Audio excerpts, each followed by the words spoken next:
What I love more than anything is actual proof of a God. So many people say that you just need to look around to see that a God is everywhere and that the God is the creator of all. You know what you don't do that with? Lions. You go, oh, look, there's a lion. So when these two said that there's tangible evidence of a God, you know, something you can touch, I got really excited.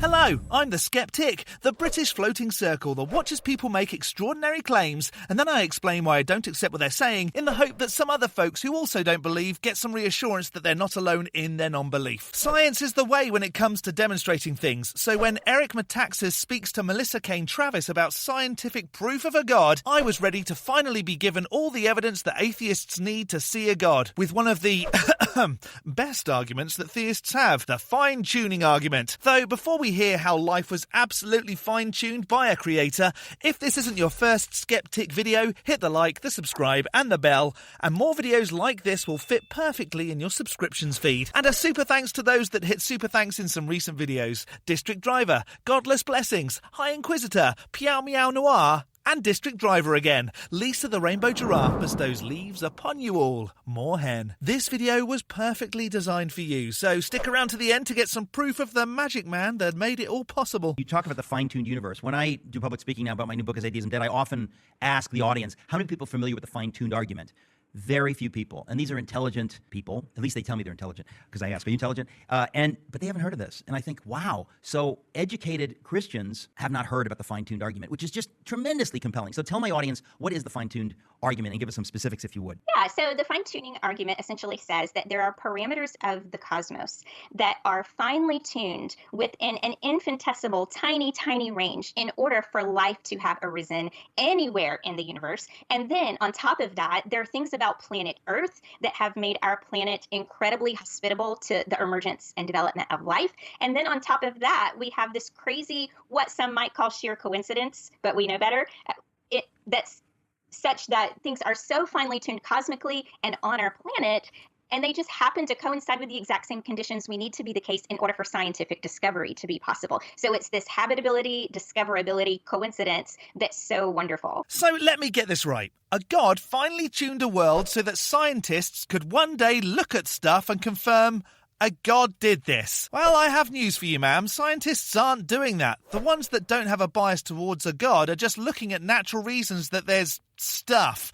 It's the lazy ones that are saying a God did it. And it just so happens to be the God that they grew up being taught was the one true God. Funny that, right? I think maybe the reason a lot of people don't know about this is that it sounds complicated, right? And so what are some of these parameters? What examples can we give so that people get what we're talking about? You know, if things weren't, if it's the Goldilocks thing. This is too hot, this is too cold, this is just right. What are some examples that we can throw out there? I mean, I've got a few, but maybe you do.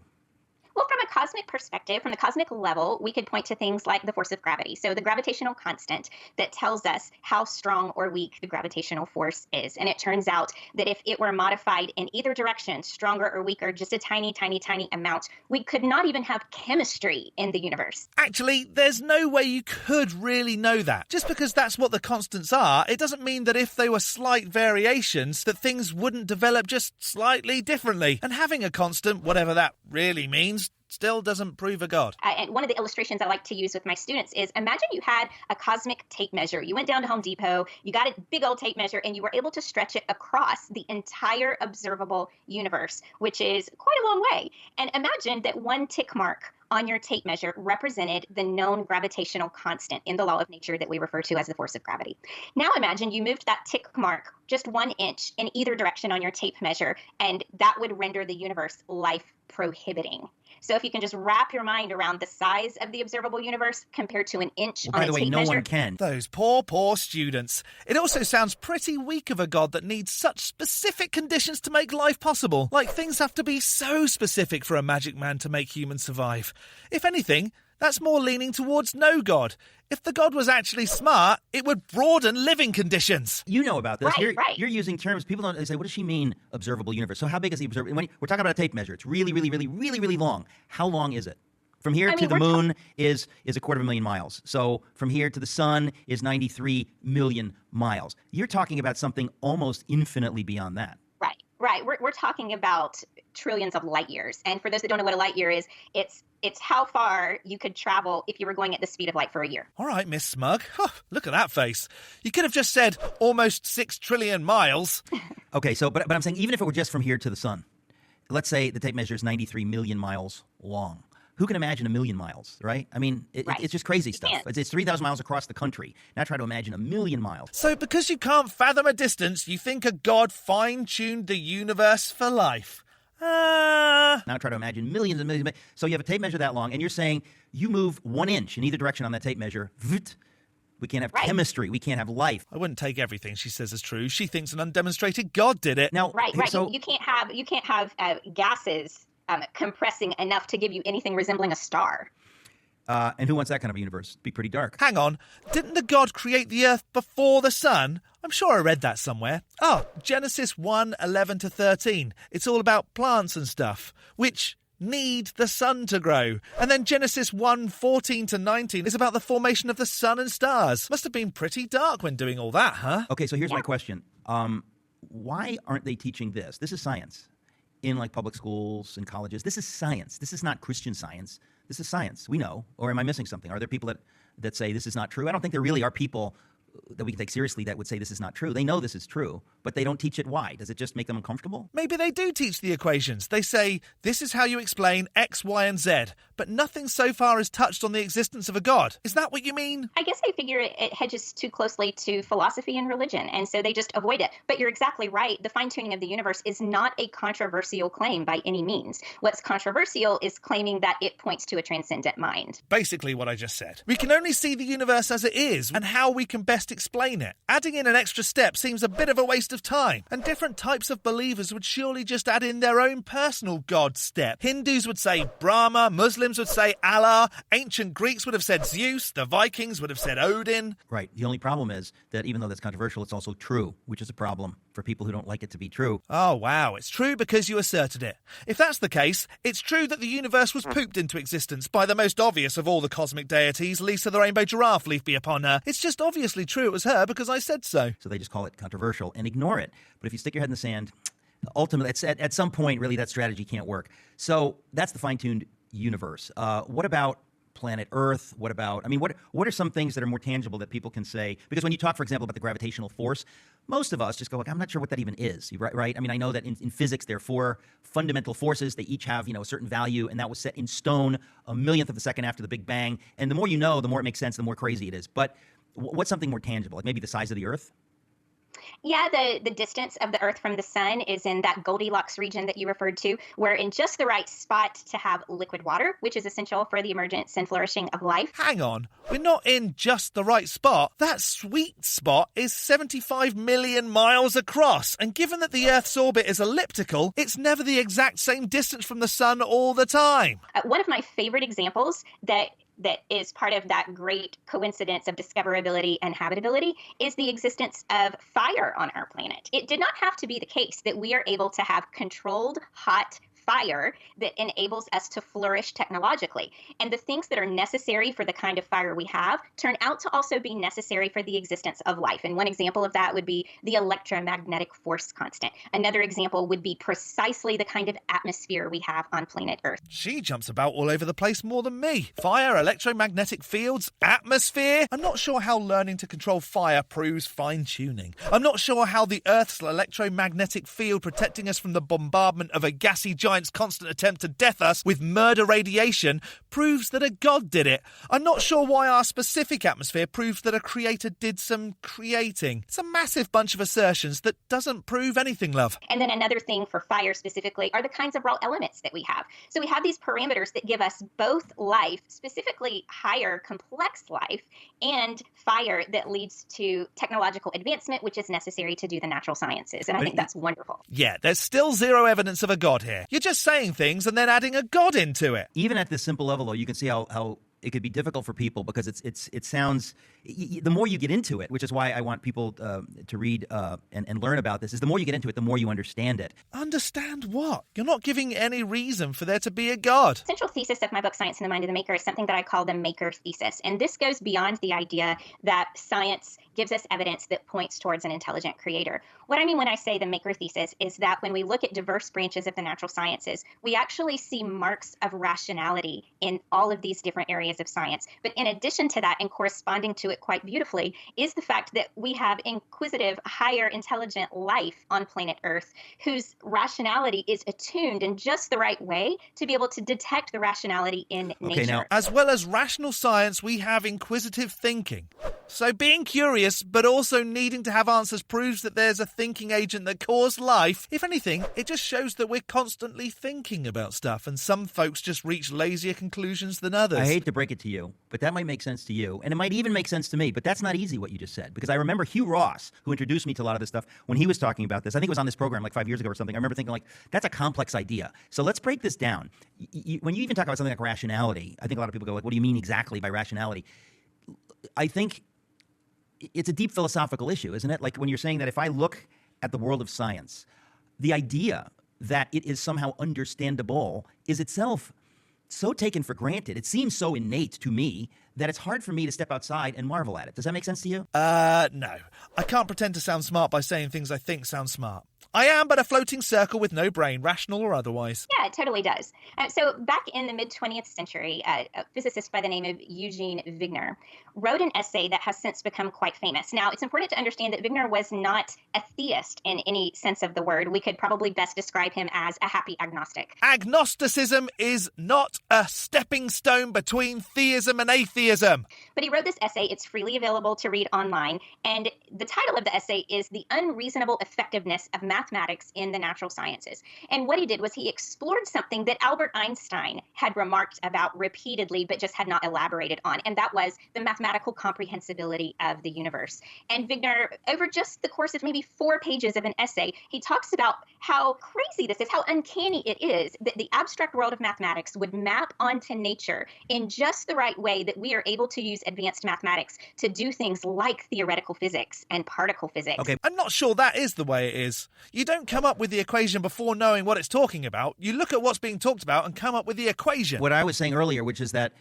I think unless you're a really deep thinker who thinks about what you just said, we sort of take these things for granted because they seem so intuitive, so obvious. I mean, if I'm made by God to long for meaning, the idea that I long for meaning and then find meaning and find reason and find answers, whatever, it seems normal, and it is. Did you just use circular reasoning to conclude that it's normal to conclude that a God made you, Eric? A God made me to think about a God making me, which seems normal. Yeah, right. So it's hard for me to step outside of it and try to imagine a world where that weren't true. Imagine a world that wasn't rationally comprehensible. To try to imagine a world where there are creatures like us who didn't long for reason and meaning. It gets into some deep philosophical waters is what I'm trying to say. And so whenever I hear somebody talk about it, it's amazing that math, enables us, that we can do math and we can study science through math and stuff like that. There's a part of me that just goes like, well, what do you mean? Of course we can do that. This is a long-winded way of getting to scientific proof of a God. This really is frustrating. Just pointing out that humans can do maths and like to think doesn't prove a creator. It just proves thinking skills. But what you're saying, which Wigner is saying, which Einstein was seeing, is like, no, if you really look at it, it's freaky. It's kind of weird that math somehow can be mapped onto this natural world. Math is abstract. The natural world is the opposite of abstract. And so, but this is deep stuff. It's just letting you know. What sounds like very easy to you, this is heavy. It really is. To give a more recent example that I think is rather fun is the great Roger Penrose. And for those who don't know that name, he's a famous living physicist. He rose to fame mostly for his work with the late, great Stephen Hawking. Both of whom were non-believers, so... And Penrose has something, it's a triangular model that he refers to as the 3 worlds, 3 mysteries problem. Now, Penrose, also not a theist, but he sees the great problem here with trying to posit a natural explanation based on what we know right now. And the reason he calls it the 3 worlds, 3 mysteries problem is because he says, look, we have this world of abstract mathematics, completely immaterial. It maps onto the material world with mind-boggling precision. And then out of that material world, now here's his naturalistic perspective coming out of the material world has emerged human rationality. This has to be the weirdest way of proving a creator. I just simply do not get it. Roger Penrose, this great mind, say it again so we get that third piece, because this is it's heavy. Okay, so let me just put it in very, very simple terms. I won't be as articulate as Dr. Penrose is on this. We have mathematics, we have matter, and we have mind. And those three things relate to one another with what I call a grand cosmic resonance. I'm not sure that they're all related. Matter would probably still exist without thinking minds, which also came up with the explanation for mathematics. Maths itself isn't a force that would change the interactions of objects. There is this relationship between the three that is rather spooky. Spooky, huh? Great description. Not utilised enough, in my opinion. And we need to have an explanation for this, and naturalism doesn't have the tools to give us that explanation. Okay, so he gets that it doesn't make sense naturalistically. Something's missing. There's a mystery here. So, okay, yeah. So we have the world of math, totally abstract. We have the world of nature, material, okay. And then we have, you're saying he calls it mind. Does he mean mind, or does he mean brain? Or is he himself having trouble figuring? I'm getting the impression that he is himself troubled as he tries to figure this out. He is troubled by it. And it wasn't very long ago that he had a really interesting dialogue with Dr. William Lane Craig. And Dr. Craig tried to pin him down on this and make a suggestion that theism offers a more satisfactory explanation of the three worlds, three mysteries problem that it has so long fascinated Dr. Penrose. And to talk to Bill Craig, it's interesting to hear that he thought Penrose was pretty open-minded to exploring that path. So we'll see. It shouldn't be a case of being open-minded. You should just be able to go, here's the God, what done it? Then there's no question. People don't prove the existence of oxygen with philosophy. You can demonstrate it. It's so fascinating because we're living in really exciting times that we're able to see these things and talk about these things. I mean, Einstein 100 years ago was just sort of sniffing at this mystery. And years later, you have somebody like Roger Penrose really looking at it and saying it doesn't add up. It doesn't add up doesn't mean that a God did it. It doesn't add up should mean let's find out why. Call together the brightest minds you can find and discover exactly why. Don't just go, well, because I already believe in a God, that must be the explanation. It doesn't add up. Right. I don't know what to do with this. Yeah, Einstein repeatedly in newspaper interviews, in essays, and so on and so forth, he repeatedly used the word miracle. He said we should not expect to have a comprehensible universe. And so that should tell us something. A comprehensible universe. I mean, even like, again, right. I'm saying it, all of us have grown up with a comprehensible universe. So we can't even imagine the concept of the comprehensibility of the universe. We have to step outside and really, it takes a great mind like an Einstein or a Penrose to think about the comprehensibility of the universe. It's not so easy. I desperately want to turn these two into puddles that suddenly look at the hole they're sitting in and say to themselves, this hole was made just for me. It's important. I want to get, before we go, because we don't have a lot of time, but chapter 6 is called A Death Knell for Design Arguments, Natural Theology, and Darwin's Response. Can you talk about that? Because I love this. Sure. So the whole natural theology movement, for those that don't know what natural theology is, it's this idea that we can use our God-given reason because we're made in the image of God. If we're made in the image of God, why don't we all look the same, lady? To look at nature and discern an intelligent mind behind all of creation. Look at nature. I'm not even going to point out that you're almost saying, look at the trees. But it also seems that nature is almost always trying to kill everything living on the planet. Disease, natural disasters, constant space rock bombardment. Our main source of energy is able to give us cancer. That's not intelligently designed. And natural theology really started enjoying a heyday in the late 18th and early 19th century. Listeners may be familiar with the name Paley, William Paley, who was very famous for his clockmaker argument. And we don't have time to go into that, but the idea being that when we come across a contrivance, a human-made contrivance, we see parts that are put together in a harmonious way in order to serve a functional purpose. And so Paley used the pocket watch as an analogy to point to the complexities that we see in the world around us and how these things seem to be engineered for their specific purposes. Bugs designed to eat eyeballs. Viruses created to kill us and spread. Sure. I'm sorry. Only big dum-dums would say that life is designed when things appear to want to wipe us out. Well, this was huge, and his book went into reprint after reprint after reprint. We had this big heyday of natural theology, and then boom, 1859, Charles Darwin publishes his famous book on the origin of species. And the narrative now tends to be, well, when Darwin's work came along, it destroyed the project of natural theology, and Paley looked like a dunce. But that turns out to not be the real story. Even great supporters of Darwin, scientific supporters of Darwin, like the American Asa Gray, who thought evolution by natural selection was a theory that was on the right track, still said it was absurd to think that this in any way undermined design argumentation. Nothing undermines a thing that hasn't been demonstrated. It's like when folks say, you're just angry at a god. Just like you can't be angry at something that doesn't exist, you can't undermine something that doesn't exist. They said, if anything, it makes design argumentation stronger, because now we not only have an artificer that can create these complex things designed for great purposes, but he can create mechanisms that design things that are contrived for a Asa great Gray purpose. said that? That's pretty impressive. That is actually, first of all, I haven't heard the word artificer recently, but what a concept. That is an extraordinary concept. So where on earth was the evidence, tangible or otherwise, for the existence of a creator? I can tell you that only idiots would say all this was intelligently designed. If a creator had a hand in it, there'd be way more planets with life on, in space, which would also be livinable. All water on Earth would be drinkable. There'd be more safe land to live on, with no natural events that wipe out thousands of people at a time. You don't know if life can't exist if conditions were different, because we only have the universe as it is to observe. If things were hotter or colder or further or closer to or from the sun, who's to say life wouldn't just happen slightly differently? Our solar system and life on Earth are surviving just fine, maybe, and show that a god isn't necessary, as it just is. And so I'm not going to take any of this as proof of a god. But maybe you've been convinced. Let me know in the section below. I'm going to skeptic this as more nonsense that we can just ignore for now. A big thank you to this month's top level ticks on Patreon: Addy Rockart, the Enixes, Elizabeth, Jakari, Whiskey Tech Fred, and the Absolute Lunatic Travis, as well as all the $3 base ticks. You can become a supporter on Patreon too at patreon.com/theskeptic. The link is in the description, along with links to all my other socials. Don't forget to hit the like button and subscribe if you haven't already. From me, the Skeptic, stay safe, keep thinking logically, and ask questions. Skepticism is the first step towards truth. See you next Saturday.